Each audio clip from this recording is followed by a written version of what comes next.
Next day, namikaze compound. Naruto slowly opened his eyes as the first rays of the sunlight bathed the entire room with its sunny rays. The blonde sat up from his sleeping spot and glanced at the clock on the wall in front, which showed 7 in the morning, and stretched his arms to get rid of the stiffness from them. He removed the blanket on top of him and stepped out of his comfortable bed and walked into the washroom to have a bath. An hour later, Naruto could be seen walking downstairs wearing a gray t-shirt with the Uchiha clan symbol on his back and black ANBU pants. He had black sandals on and was wearing black gloves.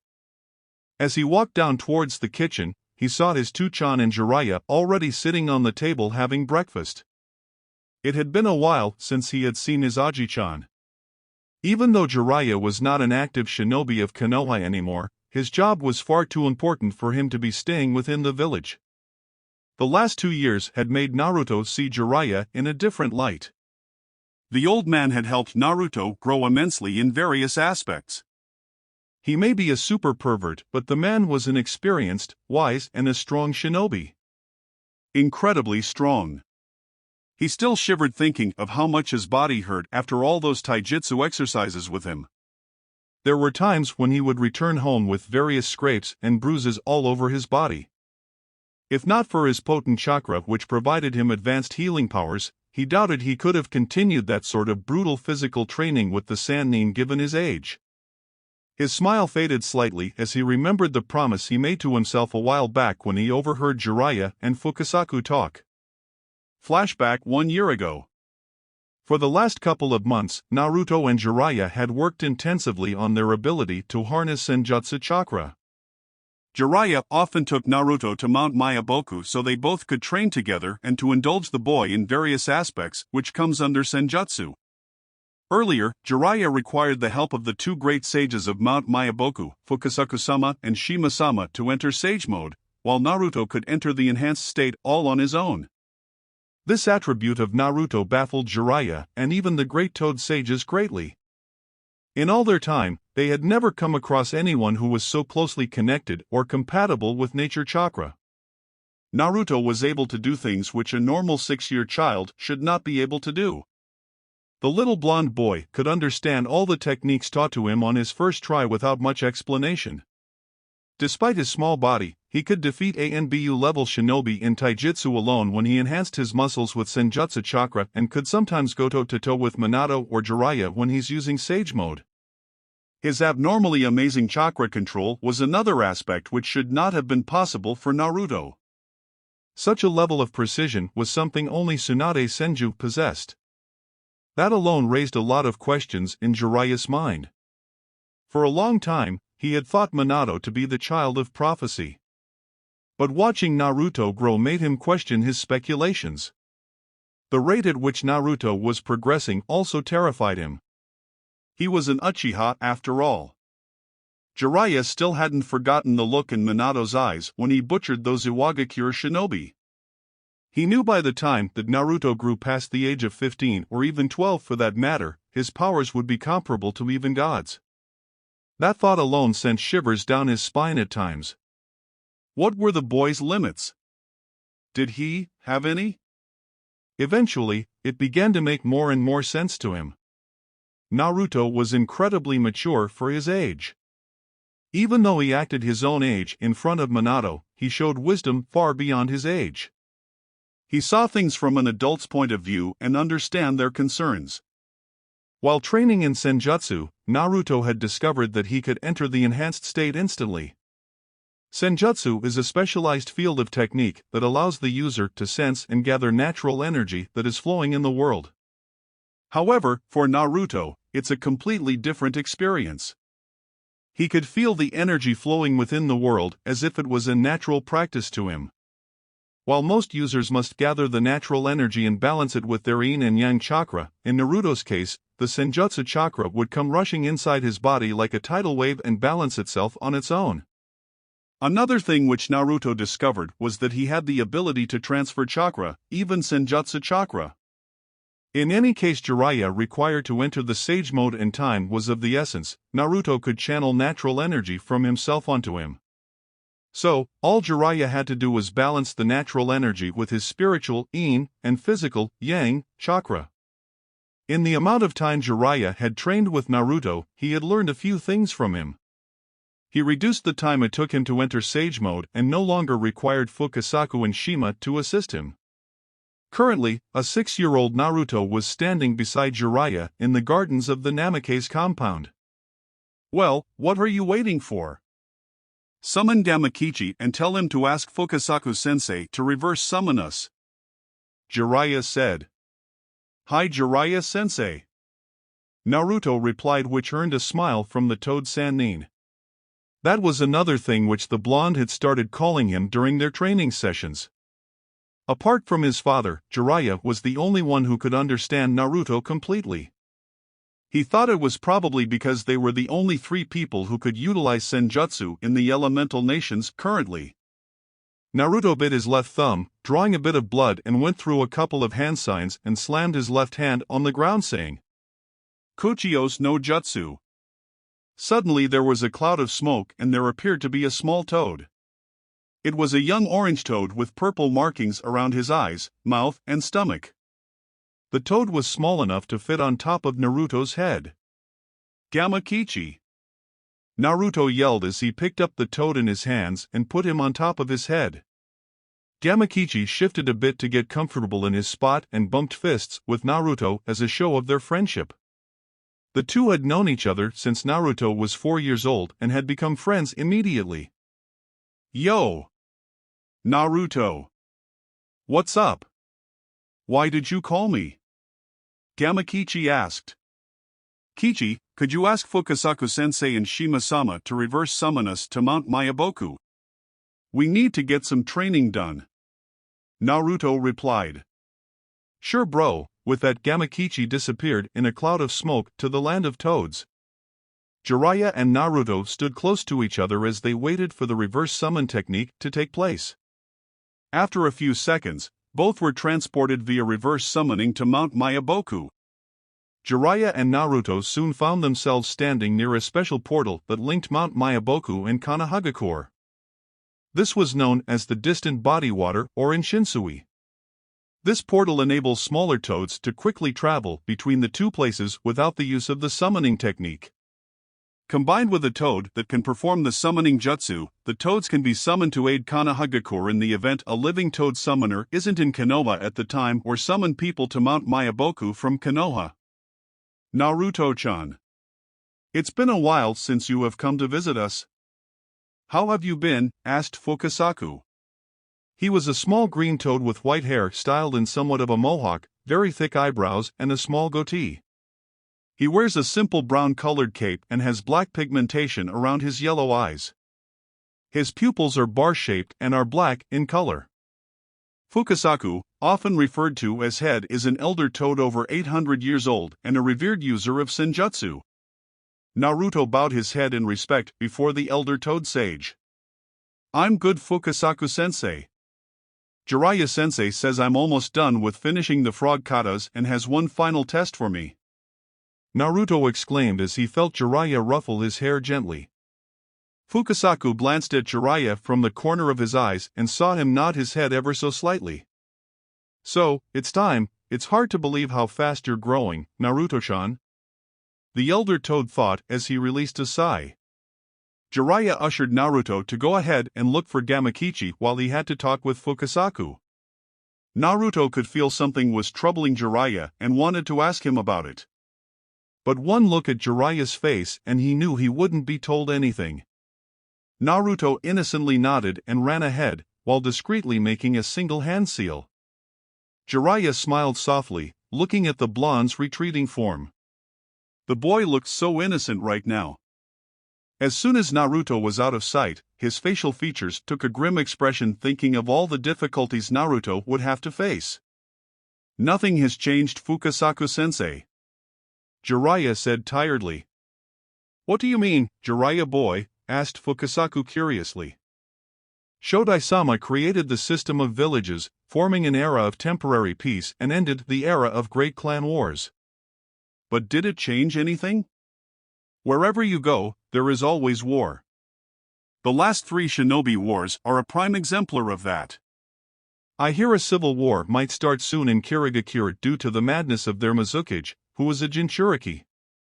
The relations between Iwagakure, Sunigakure and our village hasn't been steady. I fear they may be planning something as per my spy network. There's this group of mercenaries which is made of entirely missing ninjas. They are new and are being funded by Iwagakure and some smaller villages, I have heard. And the thing is, they are all S-rank shinobi. I don't know their objective yet, but it won't be anything good. I dread if this situation continues, another shinobi war is not too far away. Jiraiya said grimly. There's so much of hate in this world. A shinobi of one village is ordered to kill the shinobi of another even during these times if they are from an enemy village. The shinobi don't even know each other and fight to kill the other because of the hate that has been festered since generations ago. And if the war does occur, young children will be sent to the front lines again.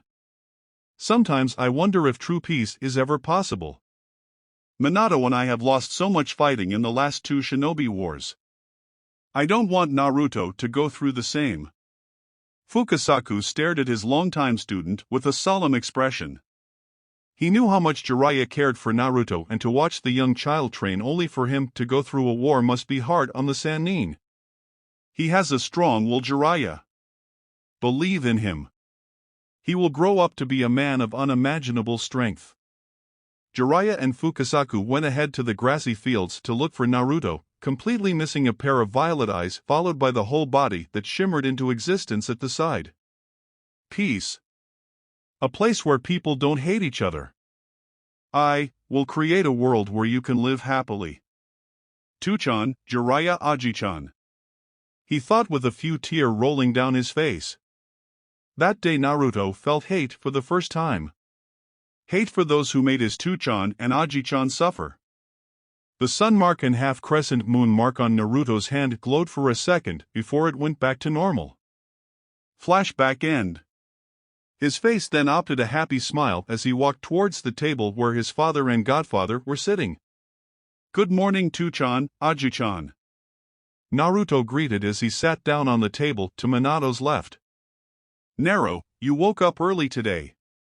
Did you sleep okay? Minato asked. Hi, Tuchan. Well, I was going to go meet Sakura today.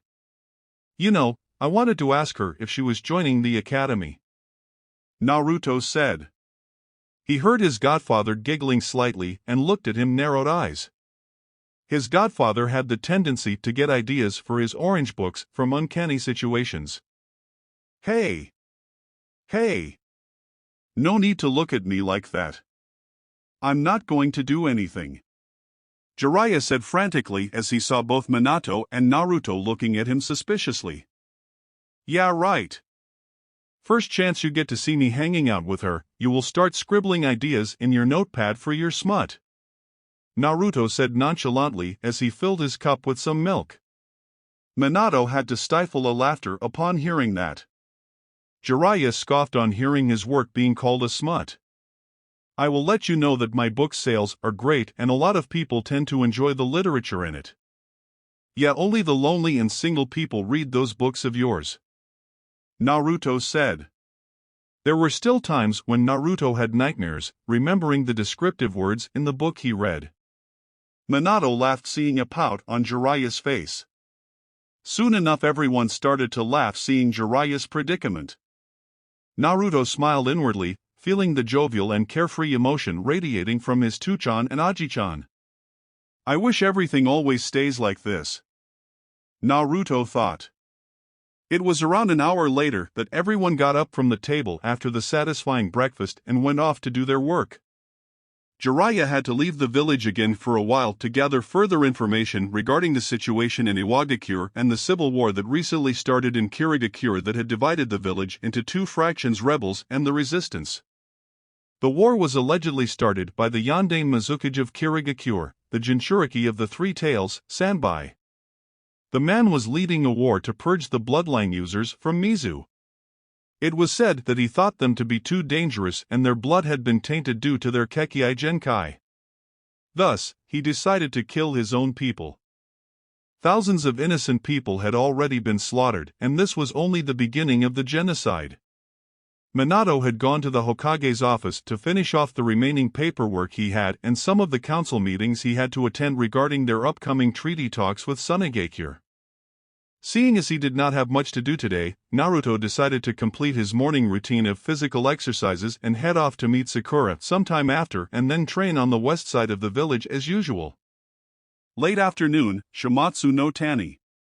Shimatsu no Tani, Valley of the End. The Valley of the End serves as a monumental place for the shinobi of Konohagakure no Sato. This was the land where their Shodai Hokage, Hashirama Senju, fought the fallen Uchiha clan leader, Madara Uchiha, stopping him from destroying the Hidden Leaf.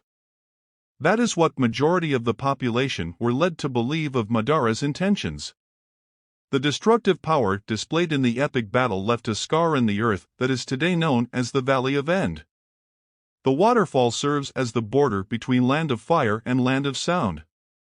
The valley was later memorialized with two giant statues of the main combatants, Hashirama Senju on the Land of Fire side of the waterfall and Madara Uchiha on the opposite to symbolize his defection from the village. The statues are posed to make the traditional shinobi sparring seal of confrontation, which is protocol before a duel. A young boy around the age of 7 standing at a height of 4 feet and 1 inches could be seen standing on top of Hashirama Senju's head. He had been waiting around the area for the past few hours to meet with the team that would be executing tonight's mission. From first glance, one might think the boy was an ANBU because of the mask he was wearing over his face and his style of clothing. However, the strange thing about the mask was that it was completely blank and white in color, with a kanji of net at the top right corner of the mask. This signified that he was a root ANBU agent. Half an hour later, a group of 3 shinobi could be seen emerging from the forests behind the statue of Madara Uchiha. They quickly crossed the lake and were now standing in front of their informant/assistant. The leader looked at the boy standing in front of him and was surprised a boy so young was an ANBU agent. "Who are you, boy?" "We are the roots that protect the village from the shadows," replied the boy, gaining a nod from the team's leader. The ANBU handed the leader a folder, who looked at the ANBU with narrowed eyes. "There is no need to look at me with suspicion. The folder contains the information regarding the boy. You know your job well. Get him back to Iwagakure dead or alive. If you keep your deal, our master will be willing to cooperate with such a Kage-sama," said the root agent in a monotone voice. "TCH, don't tell me how to do my job, kid. That bastard's son will be dead tonight," said the leader irritatingly. "Do not fail the mission," were the ANBU's last words before he disappeared in his shunshin. "Let's rest here for a few minutes. Tonight, Iwagakure shall their revenge against the Kiroi Senko," the leader ordered. Late evening, Konohagakure no Sato. The whole day went by either training or studying scrolls inside the namikaze compound for Naruto. His father was still busy within the Hokage office and Itachi, Kakashi and Shisui were all away on missions. The only other person who Naruto considered his close friend in the village was Sakura. So, here he was now outside, looking for her. Naruto was silently walking towards the playground with his hands in pockets of his new kimono. It was a windy night and Naruto was wearing a maroon-colored kimono over his gray t-shirt and black-colored pants. It was high-collared, held close by a black collar stash. The collar of the kimono was adorned by 9 nagatamas, which was surprisingly Kurama's idea. "Loner," commented Kyubi, seeing Naruto's current predicament. "Hey! No one asked you, okay, and I'm not a loner. I'm a very astute child, who likes indulging in decent conversations. So, it's hard to find someone like me," Naruto replied to his friend, folding his arms over chest and puffing his cheeks in embarrassment. "That was pathetic. Even for you," snickered the Kyubi, hearing Naruto's response. Deciding not to indulge his friend in further humiliating him, he kept quiet and walked towards the park. A few minutes of walk later, he arrived at the park and found it to be empty, much to his dismay. In 2 years of knowing her, he still did not know where she lived. Thinking of that itself made him feel somewhat stupid. He was about to leave when he saw 2 people sitting on the sandbox on the far left and talking to each other. He went a bit closer and smiled on seeing it was Sakura with another girl sitting opposite to her. He was startled that it was the same girl he saw the previous evening. "Sakura-chan," Naruto said loudly, gaining the 2 girls' attention. Sakura turned towards the voice and was surprised to see that it was Naruto. Her cheeks reddened a bit, but went back to their original shade immediately. It had been a few months since she had last seen Naruto. She got up from her spot and stepped outside of the sandbox. "Naruto-kun, what are you doing here?" Sakura asked gently. Naruto stopped in front of her and was amazed at how much she had changed in the past few months. Her pink hair was now longer, which reached up to her mid-waist and had a dark pink-colored ribbon on her forehead. She wore a red-colored t-shirt along with a black skirt having polka dots design carved on them. Naruto rubbed the back of his head sheepishly. A trait which he seemed to do a lot in front of her. Well. You know. My two-chan is busy today and I don't have anyone to spend time with or talk to. I thought I might come visit you. It's been a while since we met, you know. Naruto said. Sakura was about to reply when she realized she wasn't alone here. She turned back and motioned for her friend to come over. Again, Naruto couldn't help but be mesmerized by her eyes. To him, it looked even prettier under the moonlight. "Naruto-kun, this is my best friend Hinata Hyuga. We met few months back in this same park. She usually comes here with her mother," she said. After few seconds had passed, Naruto snapped out of his trance and put his hand forward as a sign of friendship and said, "I'm Naruto Namikaze. Pleased to meet you. The Hyuga clan is among the oldest clans in Konohagakure no Sato." Even though it was the Senju clan who had offered them to become part of the village, they went along moderately well with the Uchiha. The Hyuga and Uchiha are the only clans in Konoha who have Jujutsu-based Kekkai Genkai.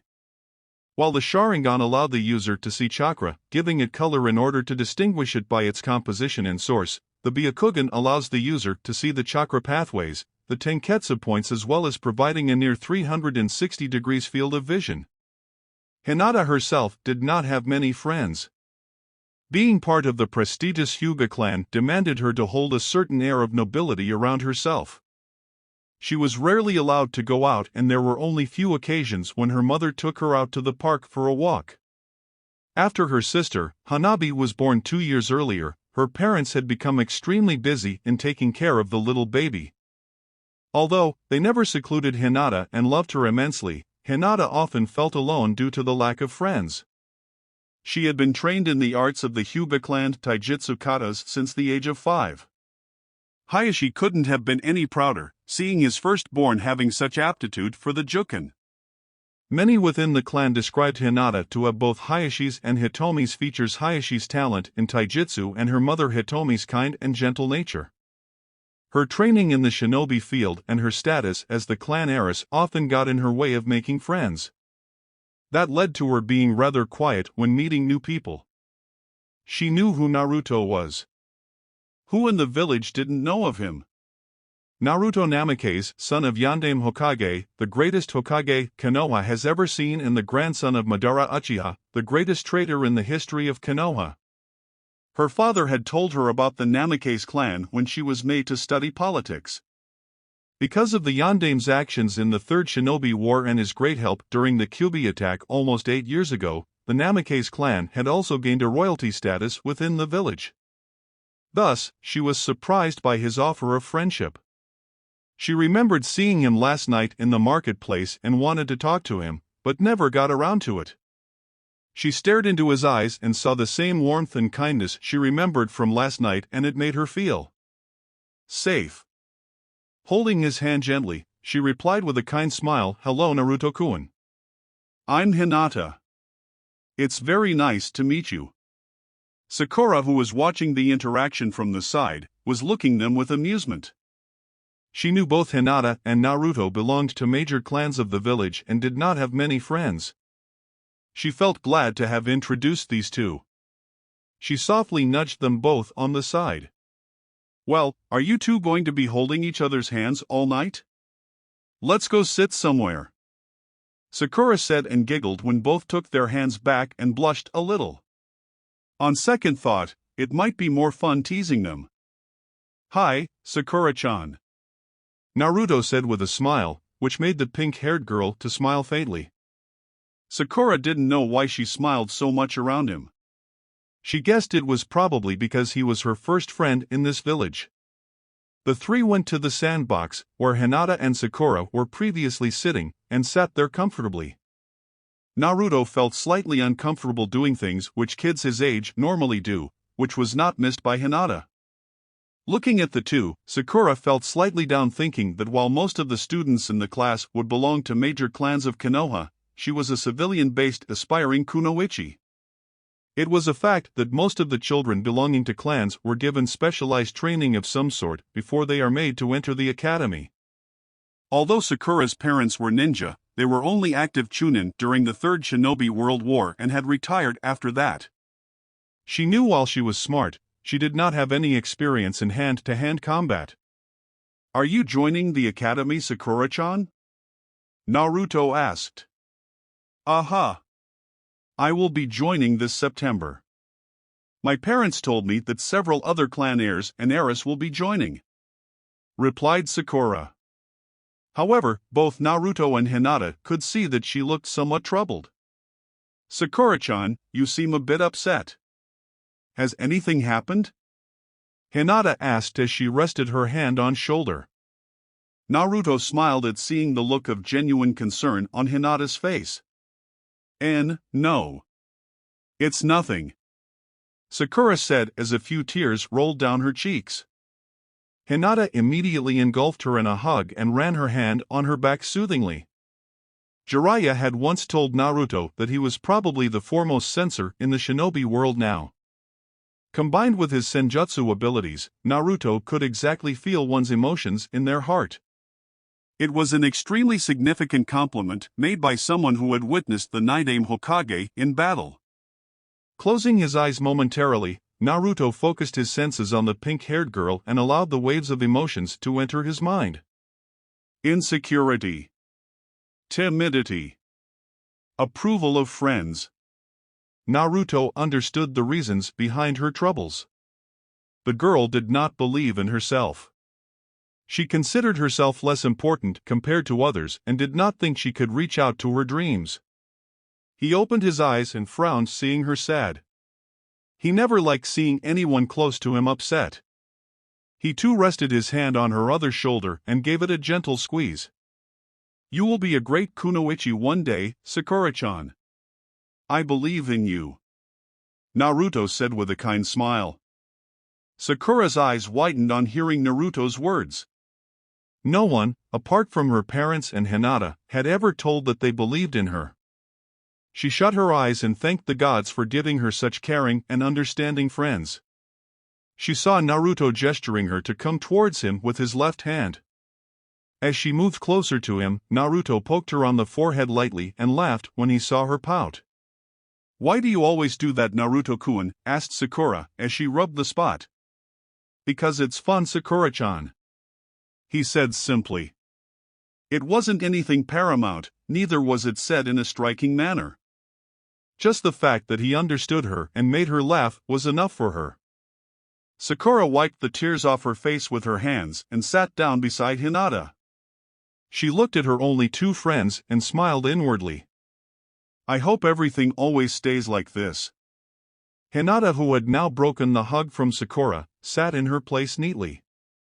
She saw the interaction between the two and wondered if she'll be ever close to anyone that way.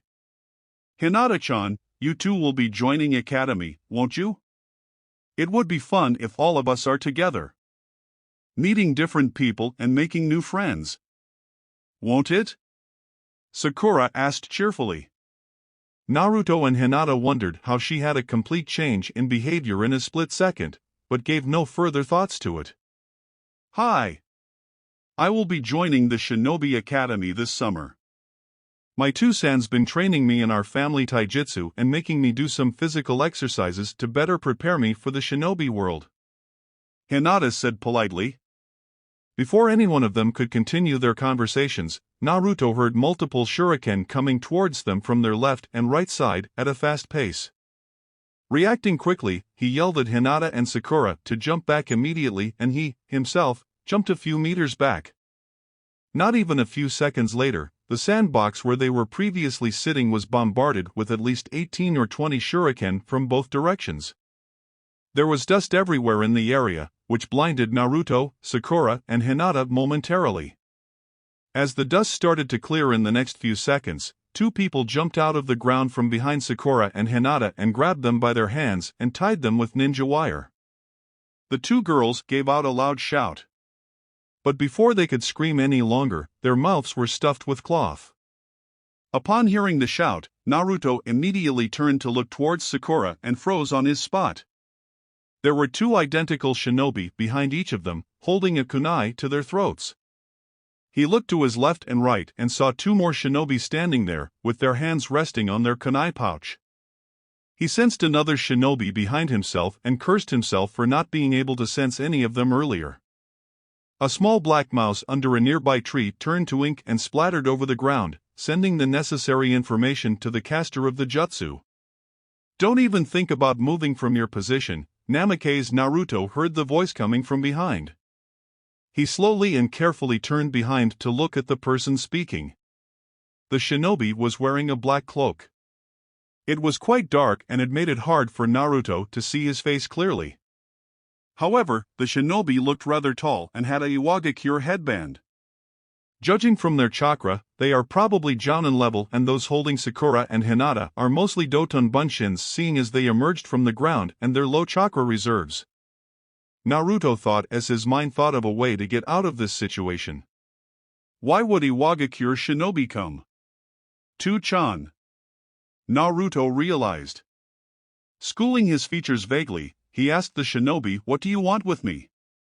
"Oh, you know. A lot of people were killed by your dear father during the Third Shinobi War. It would only be fair if his only child was killed by an Iwagakure shinobi. Both Minato Namikaze and Madara Uchiha had killed a lot of our shinobi in the past. There are a lot of people in our village who would readily give anything to see you dead. Killing you would be justice," said the man with a twisted smile on his face as he took out two kunai out from his pouch.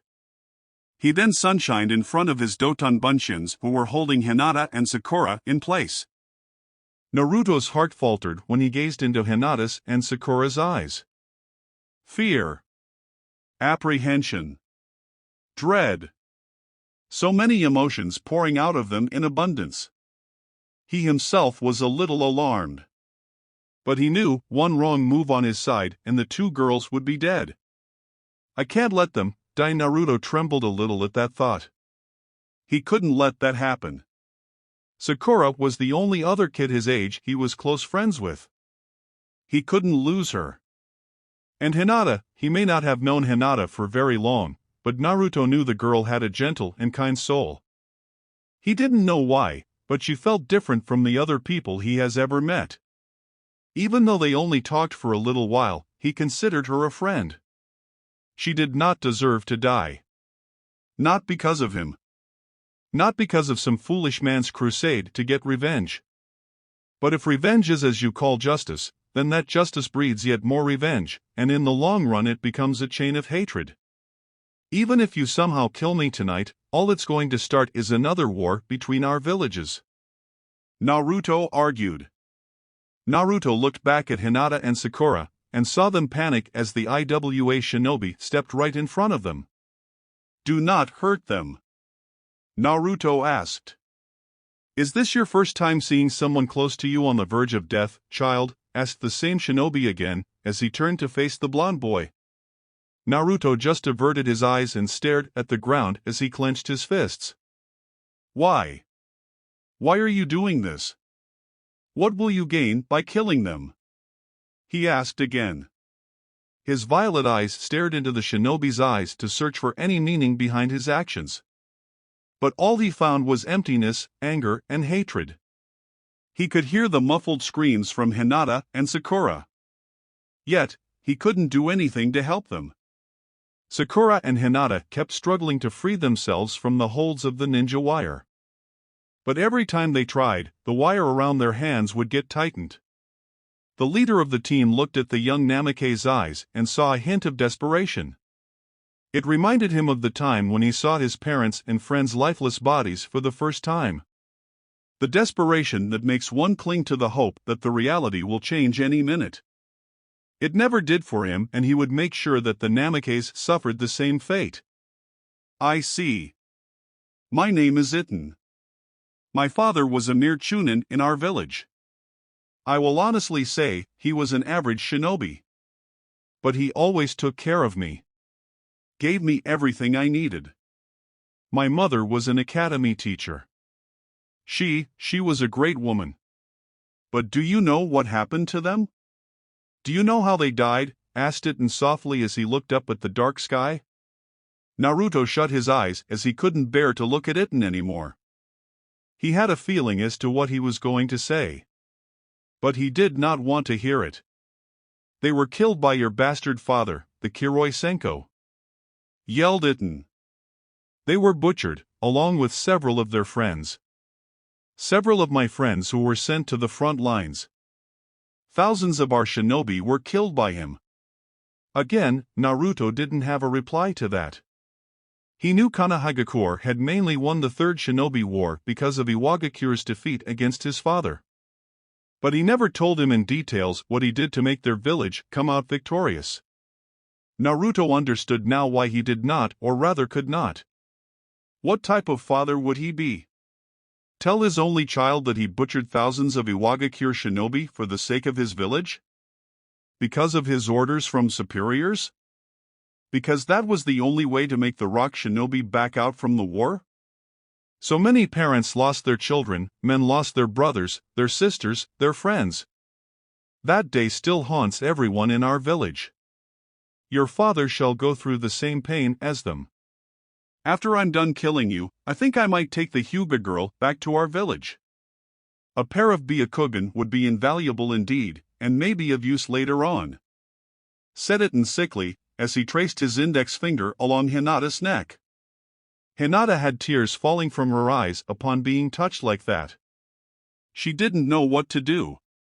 She felt so afraid. Helpless. Even though she had been trained in the shinobi arts, no amount of training could ever prepare a young girl for what the IWA shinobi was suggesting. She cried in her mind for someone, for anyone to come and help her. Sadly, no one did. Hearing the man talk about killing Naruto followed by Sakura terrified her. Sakura's body started to tremble badly seeing what the guy was doing to Hinata. And once I take your head back to Tsuchikage-sama, you can be sure Konoha's days will be numbered too. The Kiroi Senko will certainly die by the hands of Tsuchikage-sama. Itten said coldly. With each word the IWA shinobi spoke, Naruto clenched his fists tighter and his detest towards him intensified.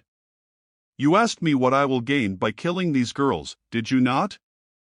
You are a naive little child, Naruto.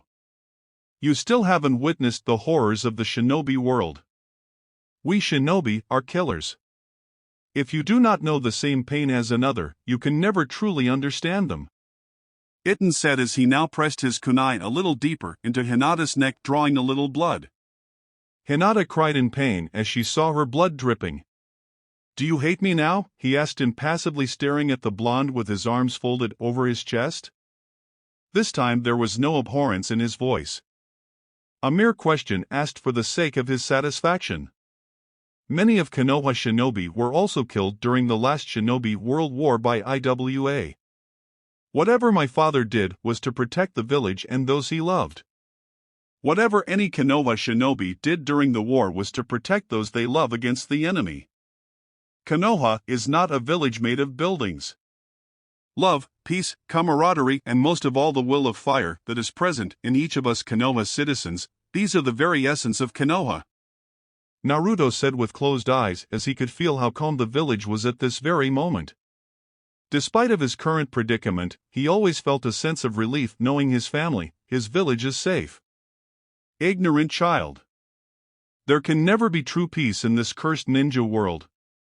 True peace is nothing but an illusion. Itten spat out. The two shinobis standing on either sides of Naruto looked at Itten warily. They were aware of how devastated he was when he heard the news of his parents' and friends' deaths. Even they were saddened on hearing the news. But they never showed such animosity openly, not against innocent children at least. But looking at the blonde namikaze, they did not feel a hint of remorse for what they set out to do. Minato Namikaze and Madara Uchiha were both hated in the Rock Village. For they knew, both had forsaken their humanity and butchered thousands of people of their village. And knowing that the boy before them was their descendant, made him a threat in their eyes. "There is no point in overthinking anything, young Namikaze. Come with us without too much of trouble and we just might let the pink-haired girl go," he said somewhat smugly. So many different thoughts were racing through Naruto's mind as he looked down at the ground. Why is there so much hatred in the shinobi world? Can there ever be true peace? Can shinobi from different villages ever learn to trust one another? Will the endless killing in the shinobi world ever stop? What will it be, Namikaze? I don't have all night. 10 seconds, otherwise the pink one dies here. To prove his point, Itten pointed his kunai straight at Sakura's jugular vein. Naruto's face portrayed no emotions as his mind became clouded by those views. His eyes hardened as he resolved himself. He couldn't, no, he can't lose his father. He loved him the most. He was his world after all. He looked at Sakura and Hinata briefly and knew he couldn't lose them either. They were his friends. His only friends. He would do what was needed to protect those he cared about. He could feel his chakra flowing into his eyes and at that moment his eyes glowed red. Itten saw the kid move his head up slowly and looked at him straight in the eyes, which made him take a step backward involuntarily. He composed himself right after. Staring into those eyes, Itten realized he had never seen such cold eyes in one so young before. The Sharingan. The eye that reflects the heart. It is said that when a wielder of the Sharingan Kekkei Genkai experiences powerful emotions regarding a person precious to them, their brain releases a special form of chakra that affects the optic nerves, transforming the eyes into Sharingan. Itten felt as if his entire soul was being judged under the gaze of those red eyes. He could see the love he had for his family. The love he had for his village. Staring into those eyes, he understood one fact. Naruto's love for Konoha is far greater than his hatred for the leaf. The two shinobi took a step forward and readied their kunai in their hands. I know what you're thinking, Naruto. I won't stop you either. I will be there in case you need any help. Kurama said seriously. I won't let them or anyone lay a finger on my family. Naruto thought. He took a deep breath and composed himself for what he knew would be inevitable. Let them go. Otherwise, I will kill you all. Naruto whispered and could feel his chakra riling up. Hinata and Sakura looked at Naruto with wide eyes, for they had heard what he whispered. What was that? Itten asked bitterly. Itten looked at his two team members from the corner of his eyes and gave them the signal to move towards the blonde. I said, let them go. Naruto yelled as he punched the ground with his right hand, which was coated with large amounts of chakra. Several cracks started to develop on the ground and traveled outwards from where Naruto's fist connected. However, before the three shinobi could reach Naruto, the entire training ground shook violently, forming a large crater. Several large and small pieces of rocks were sent flying in different directions and as a result there was a cloud of dust covering the area. The three IWA shinobi lost their footing on the ground and were thrown backwards due to the impact. The Doton bunshins that were holding Sakura and Hinata were immediately crumbled to dust as several of the rocks crashed into them from random directions. Sakura was already unconscious by this point due to the large amounts of chakra that was pouring out of Naruto. Hinata was able to hold out for a little longer, but eventually succumbed too. Before she did, she looked back at Naruto one last time and whispered, "Naruto." Naruto, who was crouched down, quickly found out Sakura and Hinata's position through his sensory abilities. He made a single hand seal and formed a Kage Bunshin. The Kage Bunshin immediately shunshined to their location and got them out of the area promptly, heading straight towards the Hokage Tower. As the dust started to clear, the three IWA shinobi could be seen standing on the far edges of the training ground. Blood was dripping from several places on their body. It was a clear indication that they were smashed by several of the rocks that were sent flying around. The three glared at the boy standing before them in pure hatred and couldn't comprehend the fact about how a boy so young had such monstrous strength. They knew their mission was compromised now and proper protocol indicated to abandon the mission. However, hate is an extremely compelling emotion. Makes one do things their rational mind wouldn't normally do. The three shinobi took out their kunai and readied themselves. They slowly walked ahead, step by step, and soon enough, they were running towards the blonde. Naruto stood in the middle of the destroyed ground. The cold gust of wind hitting his face under the moonlight as a few golden-brown locks of his hair that fell over his right eye moved with the rhythmic movement of the wind. His two-tomo Sharingan glowed brightly in the dark. He saw the IWA shinobi running towards him with kunai placed in their hands. To any normal shinobi, they would be blurs. But his eyes could track their every movement. He picked up a kunai that was lying beside him on the ground and readied himself for what he was about to do. If you don't want to, you don't have to do it, Naruto. I'm sure Minato would have felt your chakra by now. Even Kurama felt a little sympathetic towards the blonde. Naruto's love for those he considered family was far too great. The boy reminded Kurama a lot of Indra. Both loved their families deeply. Both wanted nothing more than to live peacefully with their loved ones. But this cursed world had changed Indra. The hatred in this world molded the hatred and the darkness in Indra. He would be damned if he let the same fate consume Naruto. This is something I must do, Kurama. It's true this shinobi world is pinned to a never-ending cycle of hatred. It's also true people cannot truly understand each other if they don't understand each other's pain. But if there's darkness in this world, then there's also light. One cannot exist without the other. Naruto whispered, more to himself rather than to Kurama. Not even a second later, the three IWA shinobi jumped towards Naruto. Two from the left and one straight ahead of him. Naruto ducked under Iton's punch swiftly and rolled to his right. Getting up quickly, he gave a powerful punch to the man on his ribs. Iton went crashing to the side and fell unconscious as the sickening sound of his ribs cracking could be heard. However, Naruto made sure not to kill him immediately. His eyes then landed on the other two shinobi who were now looking at the young blonde cautiously. Reacting quickly, Naruto backflipped from his position to avoid a kick that was aimed at his thigh by the second shinobi. Naruto's Sharingan quickly picked up the third shinobi, jumping in the air and throwing his kunai coated with chakra straight at Naruto's heart with flawless accuracy. Gripping his kunai firmly, Naruto deflected the one that was aimed at his heart. Just as Naruto was about to jump at the third shinobi, he ducked under several shuriken that were thrown at him. Maneuvering around the shuriken with practiced ease, Naruto coated his kunai with futon chakra. Keeping the location of the third shinobi in his mind, who was to his right now, Naruto threw the chakra-coated kunai straight towards the second shinobi.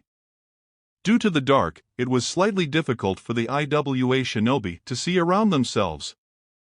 Before the second shinobi knew what had happened, a kunai passed straight through his head, killing him instantly. As his lifeless body fell on the ground with a resounding thud, the third one immediately stopped in his tracks. He looked to his right and to his horror, his friend was lying there with a hole in his head. Overcome with anger, he ran towards the boy.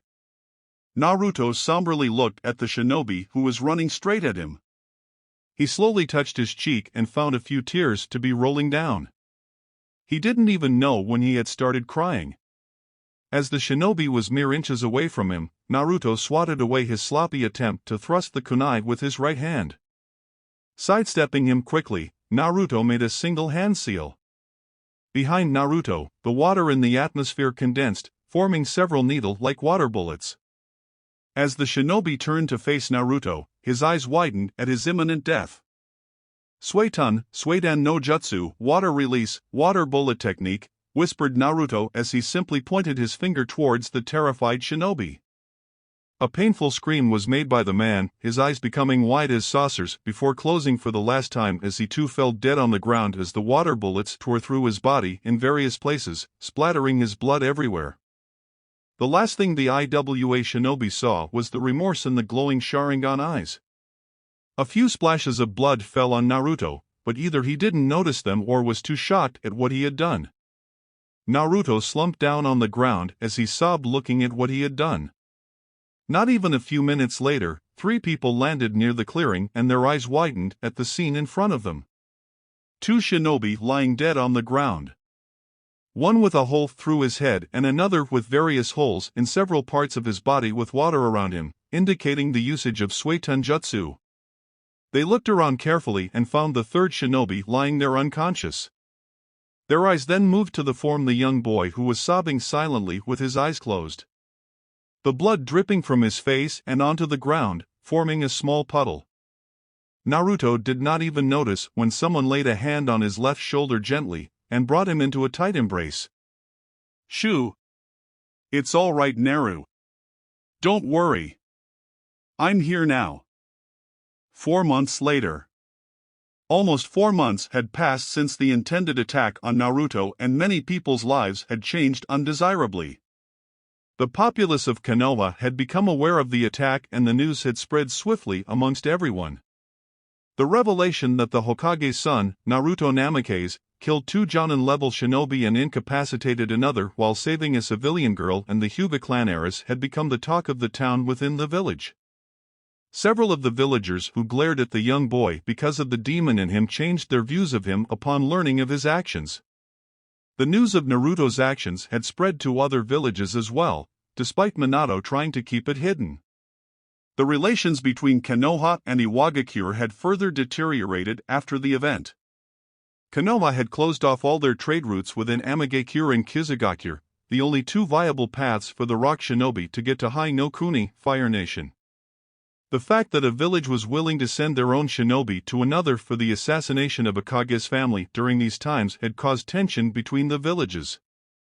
The temporary peace which had settled over the elemental nations after the Third Shinobi War looked fragile and the slightest of friction between the villages had the possibility of igniting another war.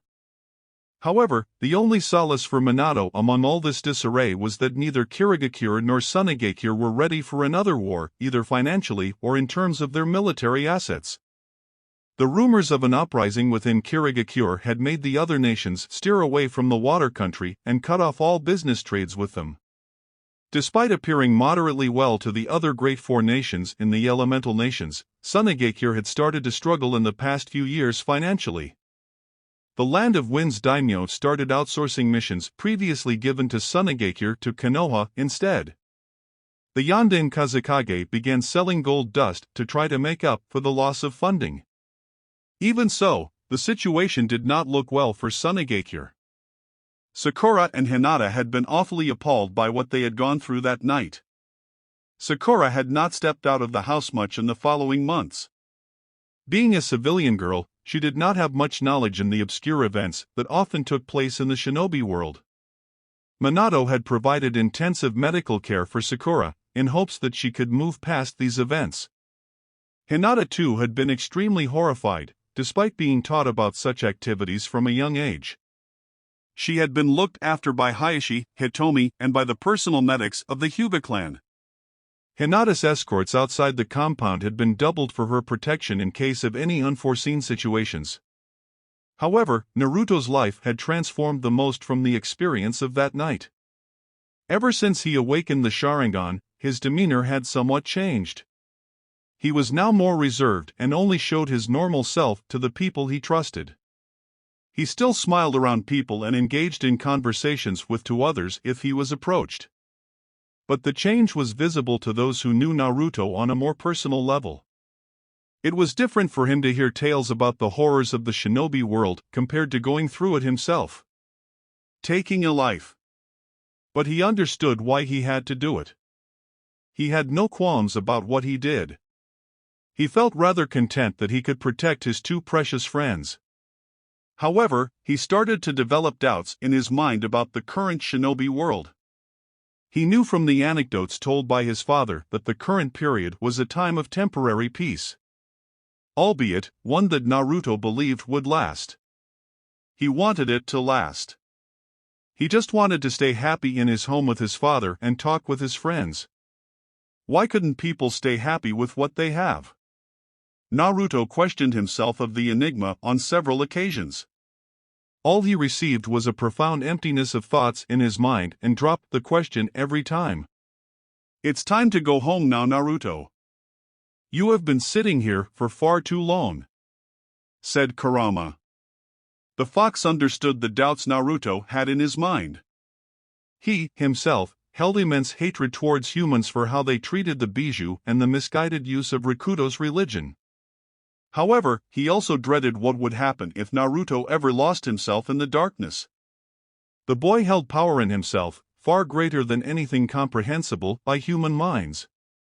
I know. Just a few more minutes, Naruto told his partner as he stared at the moon from the edge of the river. He had always felt a strange connection to the moon. Like it was beckoning him to observe it more carefully. Lately, he had been visiting the Naka River quite often. Every evening, Naruto would come here after his training and relax in the warm embrace of his ancestors' land.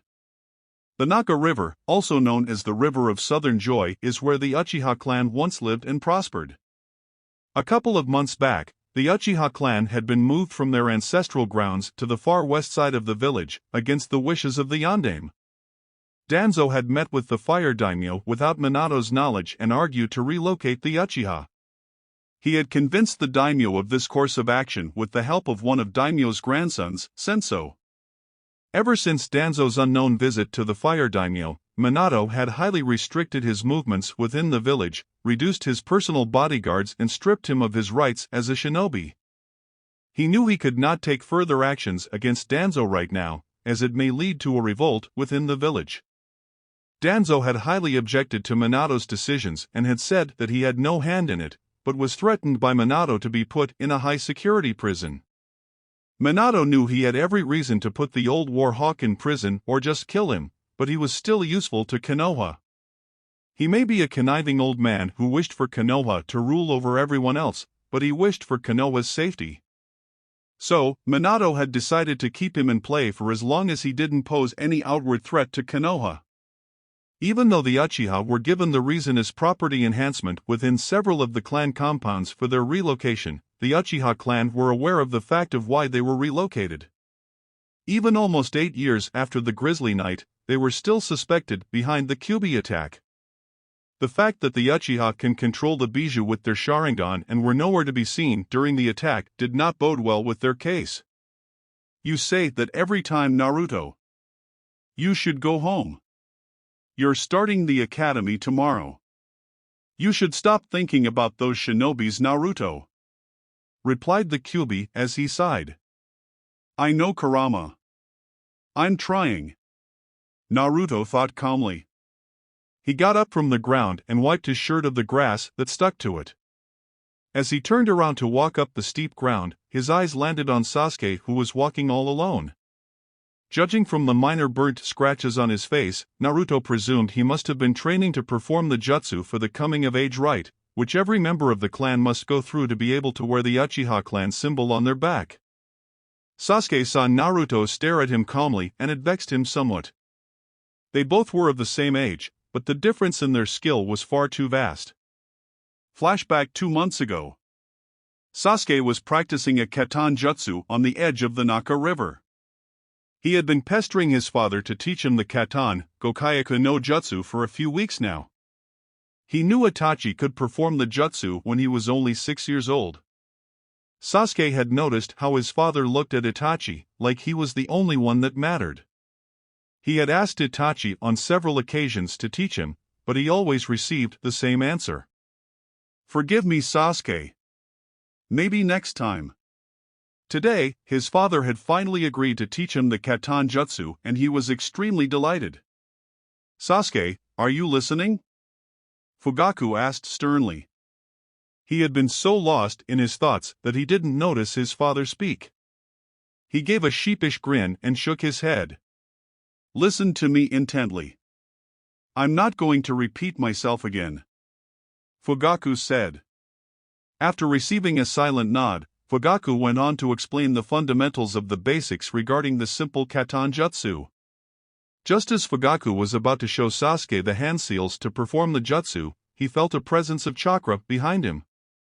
He turned behind to find Naruto standing there with a smile and a note in his hand. "Naruto, what brings you here?" Fugaku asked politely. Naruto bowed before the man, to show his respect to the Uchiha clan leader. "Fugaku-sama, Tuchan wishes to speak to you regarding an important matter," Naruto replied as he handed the letter to Fugaku. Taking the letter from the young blonde, Fugaku went through the contents of the letter cautiously. His face became serious as he finished reading it and put the letter inside one of his pockets. He was about to leave when he remembered about Sasuke. He turned back to face his son and saw him ideally standing there. He knew he did not give much attention to Sasuke compared to Itachi and did feel guilty about it. But the situation within the Uchiha clan was getting grave with every passing minute and most of his time passed in thinking of a way out of the mess the elders in the clan were suggesting regarding their course of action about their future in the village.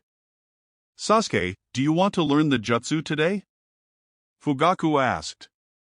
"Hi to-san," Sasuke said eagerly. Closing his eyes for a second, he turned back to Naruto and asked him to come forward. "Naruto, would you help Sasuke in teaching the katan jutsu?" "You know which one I'm talking about," requested Fugaku. Having already felt what the man was feeling, Naruto accepted gladly as he had nothing much to do right now. He figured he could also become friends with Sasuke while they were training together. "But, to-san, you said you would teach me the jutsu. How can he even perform the jutsu? We both are the same age," Sasuke argued childishly. Fugaku sighed as he heard his youngest son's words. While Itachi was calm and collected, Sasuke was more prone to act on his emotions. Feeling slightly irked that his abilities were being doubted, Naruto walked to the edge of the Naka River, gaining Sasuke's and Fugaku's attention.